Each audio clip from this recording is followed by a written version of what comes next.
Zazpi oinak.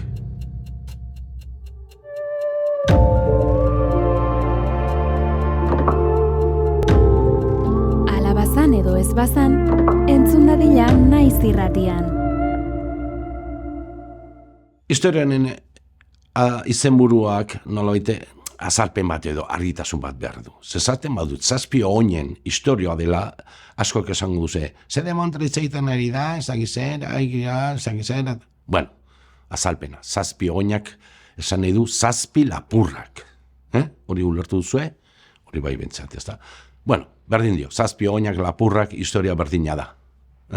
Ba, historia honetan, bazegoen, famili bat, senarremazteak, bi alabakin. Behan, bueno, hiltzen eita, hiltzen ama, eta bi alabak bakarrik gelditu ziren, eta, bueno, moldatzen ziren, etxean, baina zarrak esan zuen, ara, munduratako naiz, haber pixkat fortunaren bila, zemen pobrezian beti, eta alaxe, ogi handi bat egin zuen, eta ogi horrekin, aizpagaztena agurtu eta abiatu zen munduan barrena.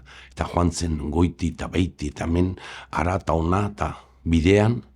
Eta halako batean topatu zuen emakume zar bat, halako baso baten sarreran.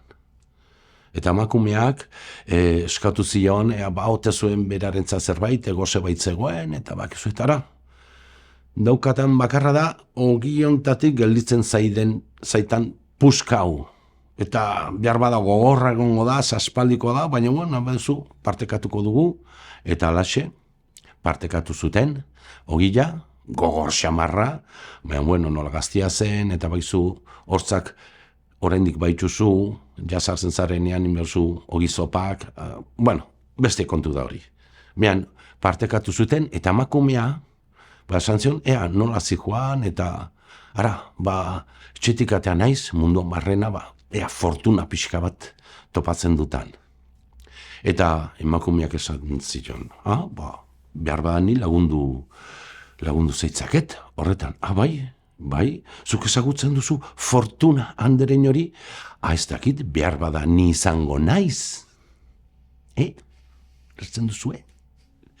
Ez dakit, zu nerekin ondo portatu zara, eta songo dizu gauza bat. Zoaz bidean aurrera, eta orduan ikusiko duzu halako gaztelu handi bat. Eta han bizi dira zazpi lapur. Eta ikusi behar duzu, lehenago, han arbola batean igo, eta pilotan ari diren. Eta ze pilota asko maite dute.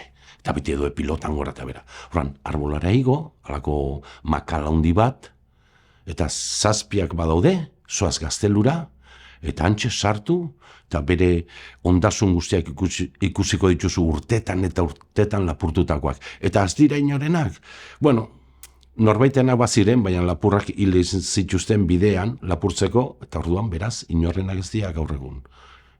Eta, eskerrik asko, agur, eta joan zen, atzea begiratu zuen, eta ordurako emakumea desagertua zen. Aurrera jarraitu zuen, eta emakume hark esan bezala ikusi zuen alako makal, luze bat, igo zen gainera, eta ikusi zuen gaztelua, eta antxe, plazan, zazpi lapurrak pilotan. Eta kontatu zuen, 1, 2, 3, 4, 5, 6, eta 7. Armolatik etxi, eta gazteluan sartu zen, eta han ikusi zituen aberastasunak izugarriak ziren. Txamponak, urrezkoak, zilarrezkoak, diamanteak, eta ikusi zuen han ikuluan ere, 7 zaldi, 7 behor ederraskuak. Zaku batzuk hartu, dena, 5, 6, asko, dena, urrez eta diamantez, eta bete zituen, gero antzeuden zaldirik ederrena, hartuta, ies egin zuen. Eta zaldiari apatxetan jarzizkion alako trapu batzuk, ze, klaro, lapurra dira, baina ez tontoak, eta ikusten badute, begira nundi joan den, eta bere etxerainoa jagateko zien. Horran jarzizkion trapu batzuk, ez ikusteko nundik ies egin zuen. Eta alaxe, etxea llegatu, Eta bere aizpari kontatu zion, ze gertatu zitzaion, eta birazea berastasunak, eta aizpak, nik ere nahi ditutako alako aberastasuna, nire joango naiz horren bila.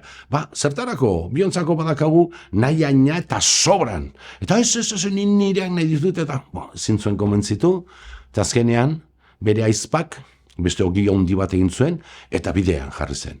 Eta bidean joan, eta ezker ez da eskuin goiti eta baiti, eta azkenean emakume berdinarekin topo egin zuen. Eta emakumeak eskatu zion, ea ote zuen berarentzat zerbait jateko goze baitzegoen, eta neska pixkat naskantea zen.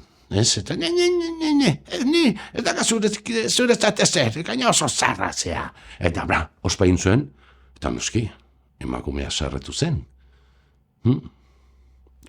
Horrela jarraitu zuen, neska, eta ikusi zuen makal luze hori, gora igo zen, eta kontatu zuen, pelotariak zenba ziren, 1, 2, 3, 4, lauaren ondoren dator, 5, 6, eta 6, bakarri zuden. Berrio konta 1, 2, 3, 4, 5, 6. Bat faltan, eta pentsatu zen, nekatuta zen, izerritan segurazki joango zen, alago trago batzuk hartzea, freskatzeko, eta jetxi zen, arbolatik, gazteluan sartu, eta ikusi zituen. Kriston aberastasunak, zilarra, urrea, diamanteak, hartu zuen zaku bat, eta bete, arekin, eta betetzen naizela, derrepente, atzetikan, labaina bat sartu zioten, eta bertan hilda geratu zen. 7 ez baitzegoen hortik tabernan barrena, bigilatzen baizik, eta ikusi zuenean bertan akatu. Beste aizpa, etxean, preokupatuta etzela etortzen, eta okerrena pentsatu zuen. Eta esan zuen, joango naiz, nire alaba biziriko dilik dagoen, nire aizpa bizirik edo hilik dagoen, baina mentzat etxerak hartzeko. Eta biatu, eta bidea zaienez, arbolara igo, eta ikusi zituen anjolasean, 1, 2, 3, 4, 5, 6, eta 7. Noski, lapurrak orain lasai zeuden. Beraien lapur egin ziena akatu zuten, orain lasai asko, ez zuten imaginatzen beste norbait etarko zenik. Eta laxe, neska jaitsi, gaztelura sartu, eta gora eta bere, eta antxe ikusi zuen putzo baten barruan, bere aizparen gorpua. Handik atera, etxera eraman, eta antxe etxe inguruan, lurra eman zion, eta ordu ezkeoztikan, antxe bizitzen bakarrik bere aizpa gogoan, eta bere txera, etortzen zen edozeinentzat, pobreak edo eskean, beti bazaukan zerbait eskaintzeko. Eta bere bizitza ontasunean eman zuen, eta beti ezer zutenei laguntzen. Eta laxe, hiltzen, azkenean zar bihurtuta, eta ongi bizi izan bazen, ongi hilko zen.